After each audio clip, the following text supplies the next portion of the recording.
Hello अस्सलाम वालेकुम दोस्तों, मैं हूं फिरदौस गनी और आप देख रहे हैं केडीवी लाइव। दोस्तों आज हम बात करने वाले हैं कटिहार लोकसभा क्षेत्र के बारे में। कटिहार लोकसभा क्षेत्र का इतिहास के बारे में आज हम बात करेंगे। अगर आपको जानना है तो वीडियो को लाइक कर दीजिए अभी से और चैनल को सब्सक्राइब करके बेल आइकन को भी दबा दीजिए। तो चलिए दोस्तों स्टार्ट करते हैं फिर कटिहार लोकसभा क्षेत्र के इतिहास के बारे में।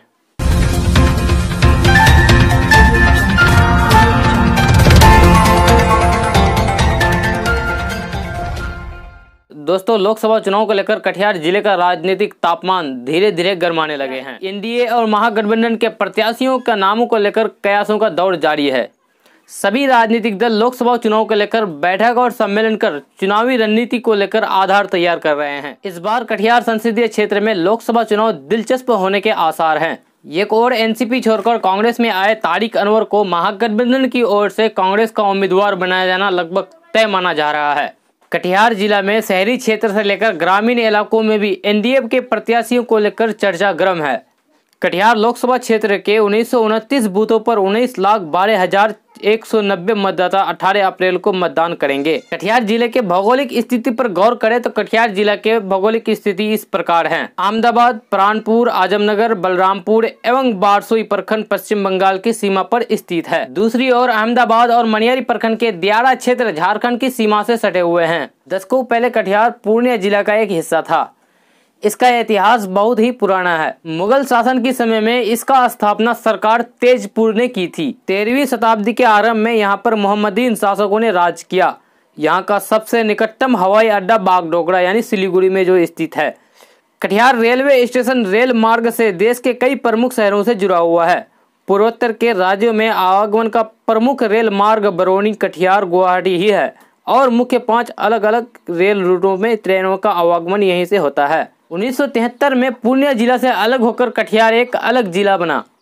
कटिहार जिला के 7 विधानसभा क्षेत्रों में से एक कोरा विधानसभा क्षेत्र जो पूर्णिया संसदीय क्षेत्र में पड़ता है। 2006 में पंचायती राज मंत्रालय ने कटिहार जिले को राज्य के अति पिछड़े जिले की लिस्ट में रखा था। कटिहार की अतीत पर गौर करें तो 1957 के चुनाव में इस सीट से कांग्रेस के अवधेश मिश्रा सिंह जीते थे। 1958 में उपचुनाव हुए जिसमें कांग्रेस के बी विश्वास के हाथ जीत लगी। 1962 में यहां से प्रजा सोशलिस्ट पार्टी की ओर से प्रिया गुप्ता ने जीत हासिल की थी।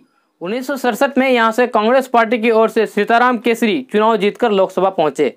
1977 में जनता पार्टी के युवराज ने यहां से चुनाव जीता। उसके बाद 1980 में यहां से कांग्रेस के तारिक अनवर ने चुनाव जीता था। 1984 में भी तारिक अनवर का हाथ सफलता लगी, लेकिन 1989 के बाद जनता दल के युवराज ने चुनाव जीता। 1991 में जनता दल ने यहां से मोहम्मद सुनूस सलीम को उतारा जिन्होंने तारिक अनवर को शिकस्त दी। लेकिन इसके बाद 1996 और 1998 के चुनाव में तारिक अनवर ने कांग्रेस के टिकट पर चुनाव लड़ा और जीतकर संसद पहुंचे। 25 मई 1999 को तारिक अनवर ने सोनिया गांधी के विदेशी मूल का विरोध करते हुए कांग्रेस छोड़ दिया और शरद पवार संगमा के साथ मिलकर एनसीपी पार्टी का स्थापना किया। 1999 में कटिहार लोकसभा चुनाव में तारिक अनवर एनसीपी पार्टी की ओर से चुनाव लड़े, लेकिन बीजेपी के निखिल चौधरी के हाथों शिकस्त झेलनी पड़ी। 2004 और 1999 के उपचुनाव में भी यहां से निखिल चौधरी ही जीतकर संसद पहुंचे थे, लेकिन 2014 के मोदी लहर के बावजूद एनसीपी नेता तारिक अनवर जीतने में कामयाब रहे। उन्होंने 2014 लोकसभा चुनाव में निखिल चौधरी को शिकस्त दी।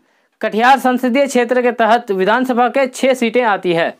कटिहार, कदवा, बलरामपुर, प्राणपुर, मनिहारी और बराड़ी। 2015 में हुए बिहार विधानसभा चुनाव में इन 5 सीटों में से 2 बीजेपी, 2 कांग्रेस, 1 आरजेडी और 1 सीट सीपीआई ने जीती थी। 16वीं लोकसभा के लिए 2014 में हुए चुनाव में कटिहार सीट से एनसीपी के वरिष्ठ नेता तारिक अनवर जीतकर लोकसभा पहुंचे थे। उनको 4,31,292 वोट मिले थे। दूसरे नंबर पर रहे बीजेपी के निखिल कुमार चौधरी को 3,16,552 वोट मिले थे। जेडीयू के राम प्रकाश महतो को 1,765 वोट मिले थे, जबकि जेएएम के बालेश्वर मरांडी को 33,593 वोट मिले। इससे पहले 2009 के लोकसभा चुनाव में निखिल कुमार चौधरी ने तारिक अनवर को 14,015 वोटों से हराया था।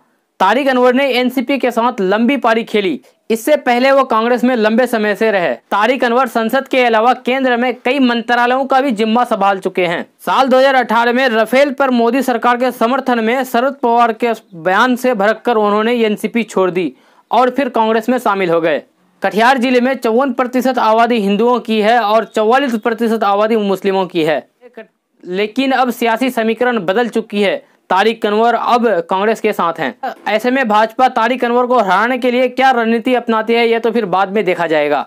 असली फैसला तो जनता को करना है कि वो किसके साथ है। ये तो चुनावी नतीजों के बाद ही पता चलेगा।